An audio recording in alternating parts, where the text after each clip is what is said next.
tudo sobre o transfer ban aplicado em cima do Vasco. Bora falar também sobre o Palmeiras que bateu o martelo a respeito da busca por goleiro, debandada no Peixe, as últimas do mercado, bastidores, finanças e muito mais. Fala aí pessoal, sou Jorge Nicola, bem-vindos a mais um vídeo do canal sem perder tempo. Pedir para deixar like, se inscrever no canal e ativar as notificações. Bora contar aqui o Santos e a debandada que está se desenhando para metade do ano.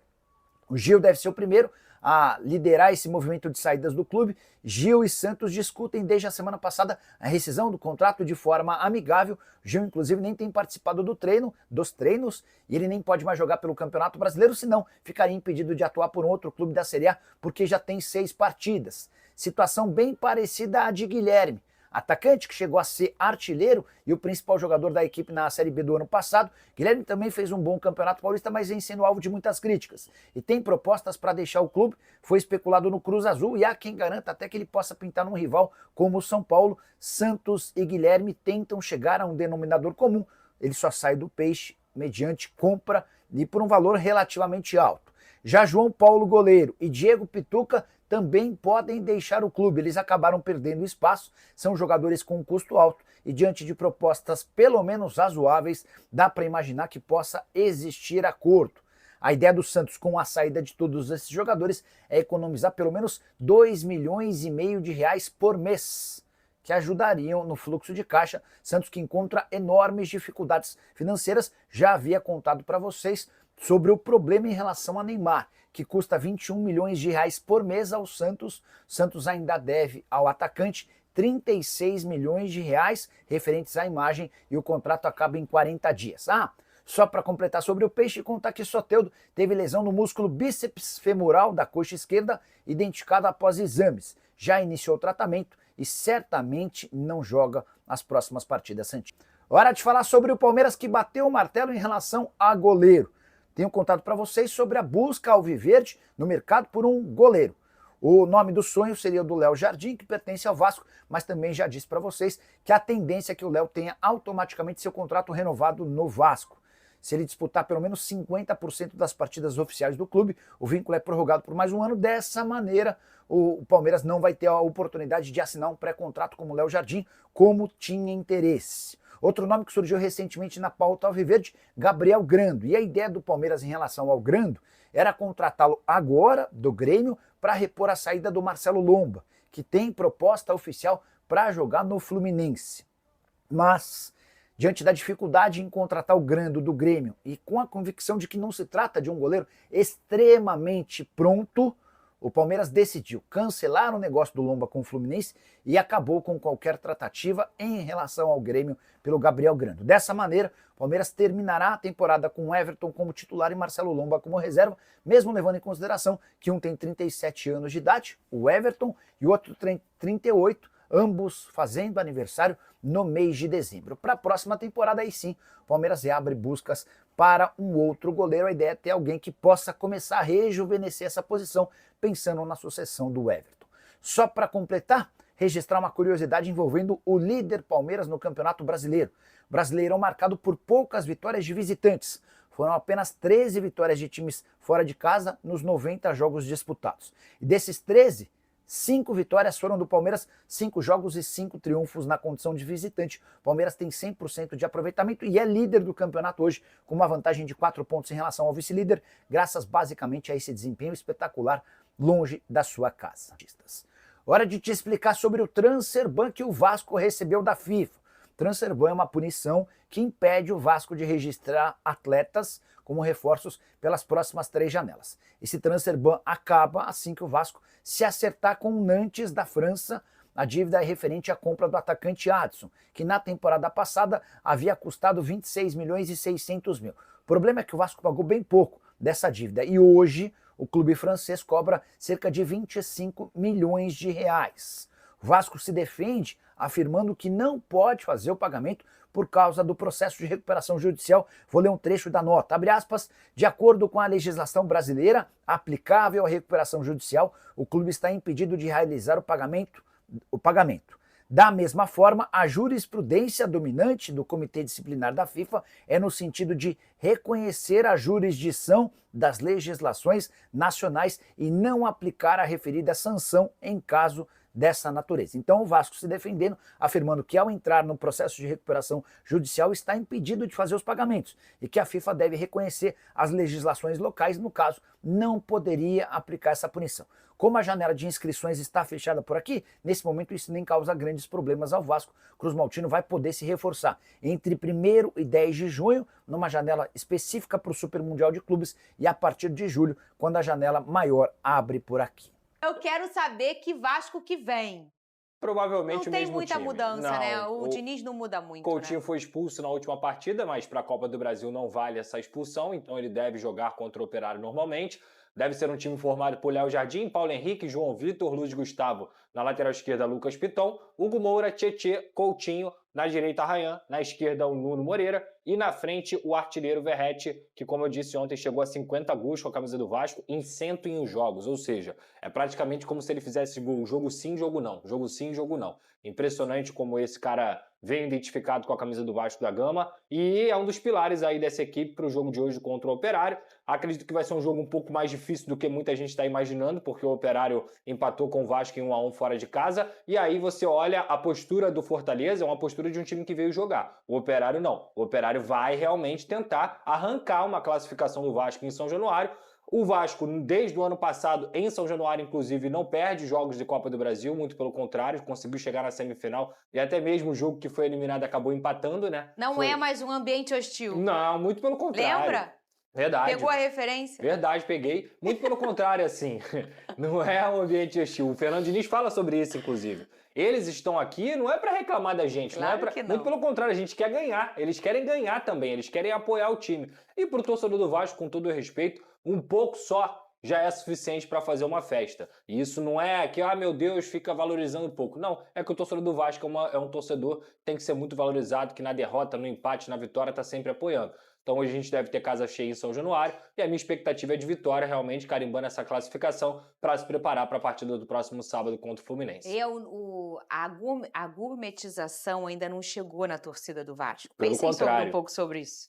Porque para você consumir, esgotar ingresso em minutos, em horas, para um time que nos últimos anos só dá bordoada na cara do seu torcedor, que é o que o Vasco, infelizmente, está se arrastando para conseguir sobreviver e sair, porque é um gigante, vai voltar ao seu lugar, mas isso, infelizmente, essa reconstrução ela demora. E quem fica? Quem fica são os grandes torcedores, e esses que são os que frequentam a arquibancada de São Januário. Por isso que a gente ainda vê uma essência in natura ali, né, do torcedor apaixonado que vai para realmente empurrar e levar. Ô, Vene Casagrande, eu acho, me conserta aí, ô Pedrosa, foi contra o Nova Iguaçu na Copa do Brasil que o Nuno fez sua estreia, naquela goleada? Não, ele estreou no Campeonato Carioca ainda. Mas ele jogou muito na Copa do Brasil. Mas não foi contra o Nova Iguaçu? Foi contra o Nova Iguaçu. Então foi Carioca, não foi Copa do Brasil. Ele estreia na Carioca, mas na Copa do Brasil contra o Nova Iguaçu ele jogou muito também. Inclusive foi o gol do Coutinho, golaço. Foi golaço. Do Coutinho. E ali a gente já começou a comentar nesse programa, a chegada do Nuno vai mudar muita coisa. O primeiro jogo dele é contra o Flamengo. Ele faz um gol no Flamengo. Ah, é verdade, lembra? É verdade. Foi a semifinal do Carioca. Vai mudar muita coisa com a chegada desse cara. E aí o que precisava esse Vasco, que falamos aqui, não tem um elenco ruim. Precisava de uma organização, de um norte, de um senso, de um cara que também resgatasse esse mental do Vasco, o Vene Casagrande. Depois de quanto tempo que a gente viu o Vasco jogar um jogo inteiro bem? Porque a gente via 45 minutos implacáveis, 45 minutos some o Vasco. E não, o Vasco conseguiu, no último jogo com o Diniz, imprimiu seu ritmo, né? Não, e jogou bem, não só no ponto de vista físico, como a gente mencionou isso aqui ontem, que foi extremamente importante, tanto é que o Fernando Diniz só fez substituições no fim do jogo, foi bem também no ponto de vista tático e no ponto de vista técnico. Alguns jogadores que estavam jogando abaixo até voltaram a jogar bem. Então essa mudança de ares, digamos assim, a chegada do Fernando Diniz, o fator novo que a gente falava aqui que precisava no Vasco da Gama, pelo menos nesse primeiro momento, tem surtido efeito. Embora o Diniz tenha estreado não com uma vitória, lembra lá na Copa Sul-Americana, mas o time do Vasco acabou mostrando ali alguma melhora. Com o tempo, com o passar do tempo e ele tendo a oportunidade de botar as características dele, treinar a equipe, porque ele teve poucos treinos até agora. 3 treinos completos, pelo que eu li, estou correto? 4 treinos. 4 treinos. e 3 completos com todos os jogadores. Então, exato. assim, é muito pouco, gente. Uhum. Muito pouco. E mesmo assim, mesmo com esse muito pouco tempo, ele já conseguiu mostrar uma evolução na equipe do Vasco da Gama. É torcer para que continue evoluindo, mas diante do Operário, independentemente assim, se tivesse chegado treinador novo ou não, eu acho que o Vasco tem, entre aspas, a obrigação de passar pelo Operário. O Vasco é um clube enorme, uma camisa enorme. Por esses torcedores também em São Januário, que dentro de São Januário o Vasco não pode permitir algo diferente disso, que não uma classificação. Lucas Pedrosa, explica pro povo. O Vasco informou que sofreu transfer ban da dívida da FIFA por dívida na compra do Adson. Em nota, o clube disse que já estão sendo, obviamente, adotadas todas as medidas jurídicas cabíveis visando a reversão desse processo movido pelo Nantes. Como é que tá essa história? Não é a primeira vez que isso acontece no Vasco, né, ô Pedrosa? Sim, só para Tem explicar. uns 2 anos que aconteceu, ou um pouquinho? Cara, tem mais de um ano que recebeu uma notificação e aí quase sofreu o transfer ban, mas o Vasco pagou. Só para explicar pro pessoal, o que é o transfer ban? É quando uma equipe que vende um jogador não recebe o valor que deveria receber de acordo com as parcelas ou de acordo com o valor à vista, que seja. E aí, para poder receber, eles mandam notificação pro clube, o clube não paga e eles notificam a FIFA, que é justamente o maior órgão do futebol mundial. E a FIFA tem esse sistema para quê? Para proteger esses clubes financeiramente. Então, o Nantes, assim como o New Old Boys também aqui na Argentina, mas nesse caso o que gerou o transfer ban foi o Nantes, manda uma notificação para a FIFA faz um painel de juízes para entender o caso, e aí, pô, beleza, isso aqui tá demais, tá devendo realmente, vamos fazer o transfer ban. O transfer ban acaba acarretando na proibição de registro de novos jogadores. Então, o Vasco, nesse momento, hoje, está impedido de contratar. Porém, tem que lembrar, e acho que isso é muito importante para explicar para o torcedor, que o Vasco vive uma situação diferente da maioria dos clubes. O Vasco está numa recuperação judicial. Então, todas as dívidas que o Vasco tem estão em processo na justiça, que são acima da lei até do esporte. É uma lei geral, realmente, uma recuperação judicial de uma empresa, que é a Vasco SAF, e com essa situação, a dívida do Adson em relação ao Nantes, né, do Vasco em relação ao Nantes por conta do Adson, ela está nesse processo. Assim como a dívida do Sforza também com o New Old Boys está nesse processo. Então, o Vasco tem 2 medidas que eles podem fazer. Recorre na FIFA e explica que está em recuperação judicial para que a FIFA possa fazer uma nova apuração e tirar esse transfer ban, ou se a FIFA realmente não aceitar, faz o quê? Entra com um pedido na recuperação judicial para tirar essa dívida da recuperação judicial para que o Vasco possa pagar e aí zerar o transfer ban. Então essas são as 2 possibilidades que o Vasco já está correndo atrás. Muito bem. Isso aí, coisa de dias ou semanas, Pedrosa? Pô, Fernando, é muito difícil, assim, você quantificar. Mas, assim, a grande verdade é que o Vasco tem que resolver isso até a janela de transferências. Até lá, tá tranquilo, porque tá agora fechada. não tem como cadastrar ninguém, porque não pode ninguém nem contratar, nem nada. E você Exato. sabe por que clube brasileiro não pode ir à FIFA para cobrar de clube brasileiro? Eu ia perguntar, mas eu não sabia se vocês Por iam exemplo, responder, sabiam? muita gente questiona assim, por que o Flamengo não vai à FIFA reclamar do Internacional? Sim. Porque o Flamengo foi à FIFA e reclamou de 2 clubes portugueses que estão vivendo a mesma situação do Vasco. Se não pagarem 45 dias, vão sofrer o transfer ban. Porque aqui no Brasil, quando é clube brasileiro, tem que ir à CNRD, que é um órgão da CBF. E diferentemente do que acontece na FIFA, esse órgão da CBF não resolve tudo rápido, muito pelo contrário. Tanto é que o Cuiabá tem 40 milhões para receber de vários clubes brasileiros e vai ficar durante muito tempo sem receber porque demora esse processo. Triste. Olha aí. É isso aí, torcedor vascaíno, para você que acompanha o nosso conteúdo aqui no canal Eterno Vasco Oficial. Esse aqui é o nosso vídeo da tarde de hoje, trazendo as últimas informações do Vasco antes desse jogão contra o Operário em São Januário. O Vasco que busca a classificação para as oitavas de finais da Copa do Brasil. O Vasco não tem vantagem, né, e nem o Operário, até por conta de que a primeira partida terminou empatada em 1-1. Então, se houver novo empate nesta partida, a decisão será nos pênaltis. E aí o Vasco conta com o Léo Jardim, né? Que surgiu a notícia aí de que o Palmeiras já desistiu do negócio, né? A situação com o Palmeiras e Léo Jardim já havia esfriado um pouco por conta da possível renovação automática de contrato do Léo Jardim. E agora o Palmeiras oficializa aí que desiste da busca pelo jogador.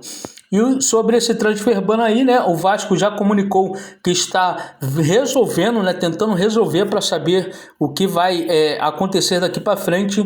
Eu espero que o Vasco consiga da melhor maneira por cima, dar a volta por isso aí, até porque está saindo diversos jogadores e Fernando Diniz obviamente vai precisar de reforços, precisar reforçar a equipe na metade da temporada para conquistar aí os objetivos do Vasco da Gama, que é uma classificação para Libertadores, assim imagino, e brigar pelo título na Copa do Brasil, que na temporada passada o Vasco terminou ali saindo na semifinal, né, para o Atlético Mineiro, e a gente esperava ali que o Vasco conseguisse, né, avançar para a final e buscar aí esse título super importante para a equipe Cruz Maltina. Se inscreve no canal e ativa o sininho de notificações para você não perder nenhum conteúdo aqui no canal Eterno Vasco Oficial. O meu muito obrigado a você que já é inscrito e faz parte da nossa família, que cresce cada vez mais. Estamos aí buscando os 30 mil inscritos aqui no canal e você conta com o nosso amor e carinho. Forte abraço a todos e até mais.